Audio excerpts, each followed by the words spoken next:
So our last presentation, I'm delighted to present Andy Revel, who is from the HIV Resistance Response Database Initiative, with some interesting data on models that predict response to HIV therapy, and this is in particular related to the session before lunch on resource-limited settings. Andy. Thank you very much, Deanan, and good afternoon, everybody. So this is going to be a little bit of a change of direction, in that I'm going to be talking about computational models that don't actually need a genotype to predict response to therapy, and a study to see whether that's it's a possible way of reducing virological failure and even reducing costs, specifically in resource-limited settings. So just to set the scene, I wanted to say a few things about the state of antiretroviral therapy. And as you all know, in well-resourced settings, our strategy is for individualized therapy. And that's made possible by the number of drugs that we have, the quality of the diagnostic and monitoring tools that we have and are able to use on a regular basis, the fact we can detect failure early using regular viral load monitoring. When failure occurs, we're able to salvage the patient through individualized therapy, often guided by a genotype. And the expertise available is high and multidisciplinary clinical, virological, immunological expertise at our fingertips. Now, clearly, the situation in resource-limited settings is very, very different. And here we have a public health strategy because we don't have as many drugs available or affordable. The diagnostic and monitoring tools are very much more limited. There is an ongoing debate about the potential value of viral load monitoring in these settings. Detection of failure is often made later because of CD4 counts or clinical symptoms. Salvage is achieved following a standard protocol, not guided by genotyping, which is unaffordable, and the expertise available is mixed and more thinly spread than in well-resourced settings. And what are the consequences of this public health strategy in resource-limited settings? Well, on the positive side of the balance sheet, obviously this strategy has enabled the rapid rollout of therapy, and it has extended the lives of millions of patients. But as we move down the line, is there a price to pay? And that there is now accumulating evidence of unnecessary treatment switching based on CD4 counts, the delayed detection of failure and deferred treatment switching, the increased accumulation of resistance mutations because of that delayed detection of failure, which could potentially lead, as we go down the line, to increasing loss of therapeutic options and ultimately increase morbidity and mortality. So a big question, I think, facing us all is what can we do to maximise the long-term effectiveness of therapy in resource-limited settings? Now, there's no one simple answer, clearly. How do we get the best out of our limited range of drugs? You know, once we go through second line to third line, what are we going to do? How can we best recycle the limited drugs available to us? And coming from, as I do from a modelling perspective, I wonder, could the individualisation of salvage therapy in resource-limited settings using computational models be beneficial? Or where are we with these models? Well, the RDI and Eurosist have both been working on modelling response to therapy. We've now got models that can predict response with around 80% accuracy. And this is based on training the models with data from many thousands of patients in clinical care all over the world. And generally, the input variables we use include a genotype, as well as viral load, CD4 count, and treatment history. Now, given that genotyping isn't affordable in resource-limited settings, we have now gone on and developed models that can predict response without a genotype, with only a fairly small loss in accuracy. So we're achieving models that can predict response to antiretroviral therapy with around 70 to 75% accuracy.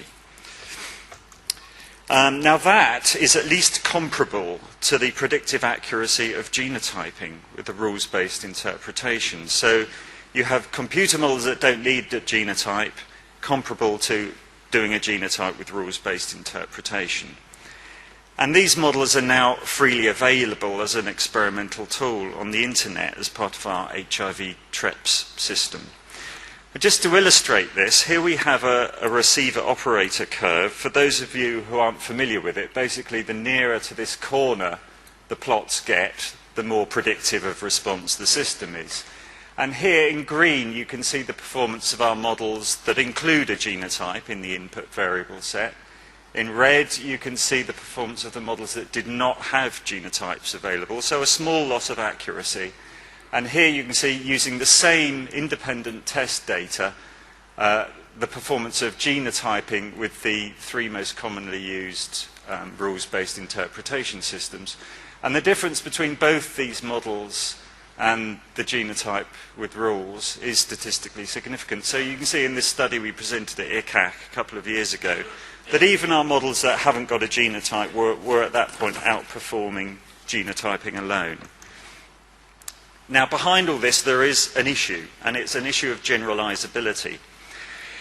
Previous studies have shown that our models are more accurate for patients from familiar settings. These are settings that have contributed data to our training sets than for patients from unfamiliar settings.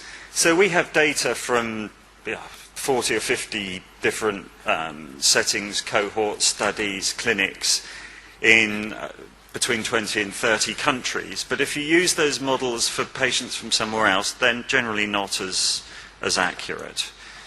And so when we evaluate our models, we not only evaluate them during cross-validation, but with independent test sets from both familiar and unfamiliar settings.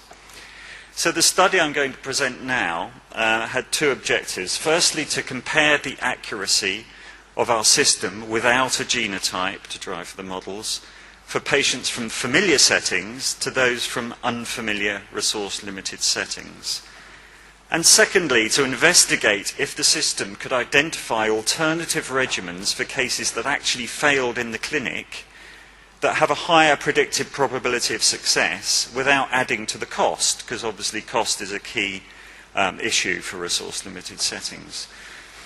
The models we used in this study were what are called random forest models, and I don't propose to go into the maths behind a random forest model. You'll be relieved to hear.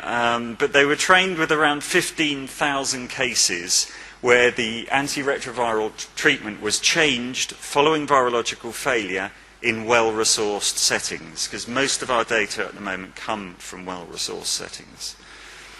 The input variables were the viral load and CD4 count immediately before that treatment change, the treatment history, the drugs in the new regimen, the time to follow-up, and the follow-up viral load. And the output, the thing we're training these models to predict, is the probability of response to the new therapy. And we're defining response as a viral load less than 400 copies. The models were assessed for accuracy during cross-validation, and then with an independent test set of 800 cases from the same settings that we got the training data from. We then tested the models with some independent data sets from unfamiliar settings, 231 cases from 5 sub-Saharan African countries, 375 cases from Romania, 206 from India. And in each case, the main outcome measure we're using to assess the accuracy of the models is the area under that ROC curve. So when we tested the models with an independent test set from familiar settings, the area under the curve was 0.77. Now bear in mind that genotyping with rules generally achieves something between 0.6 and 0.7. So this is doing quite well without a genotype. Then when we tested the models with data from unfamiliar settings, resource-limited settings, you can see there's a loss of accuracy, significant loss of accuracy for Southern Africa, where the area under the curve was 0.6. Better with Romania, and not significantly different from the familiar sets, with 0.71, and in the middle, 0.63 for India. Again, this is kind of comparable to doing a genotype with rules-based interpretation. So there is a loss of accuracy, but it's still a useful figure. And this is the ROC curve, basically, that shows the performance of the models with the familiar data, with Romania in orange, with Africa in blue, and with India in pink. So then, and this is the interesting bit, I think, we use the models to look for alternative regimens that might have done better than the regimens in the clinic. So we input the baseline data to the models, and we obtained predictions of virologic response for alternative 3-drug regimens comprising only those drugs available in that clinic at the time. And then we input the annual therapy costs for the Indian cases to determine the potential cost effectiveness of using this strategy.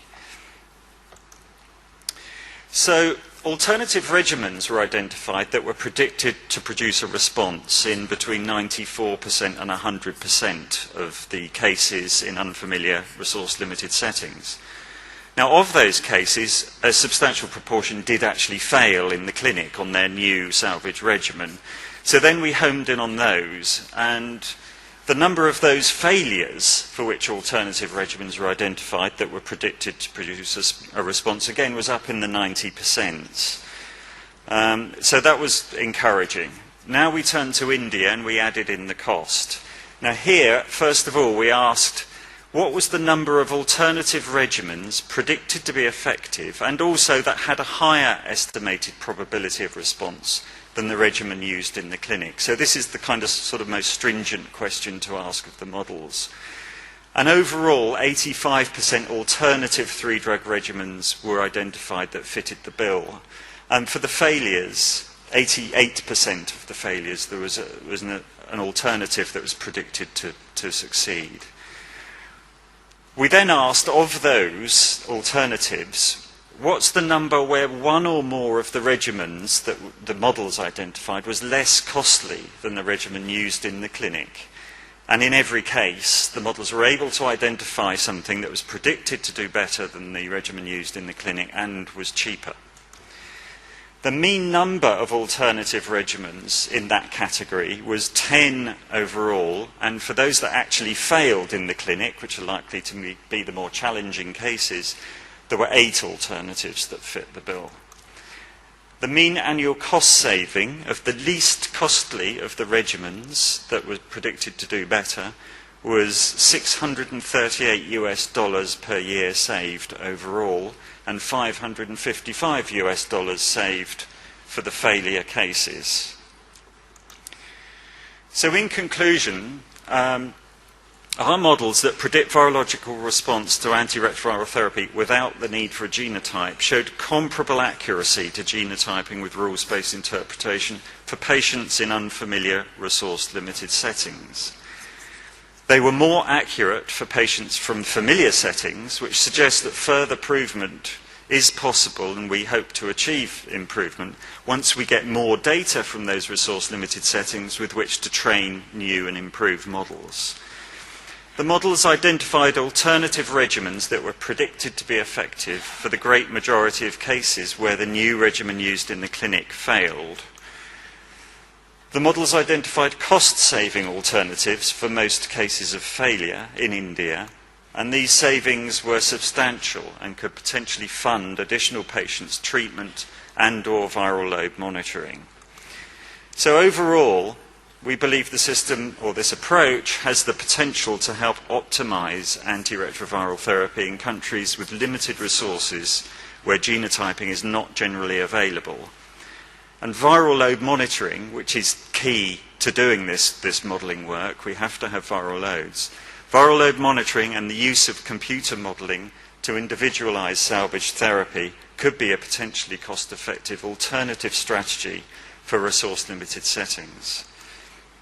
There are obvious limitations to this study. Firstly, it's retrospective, so it's difficult to quantify the potential impact of this approach when used prospectively as a management tool.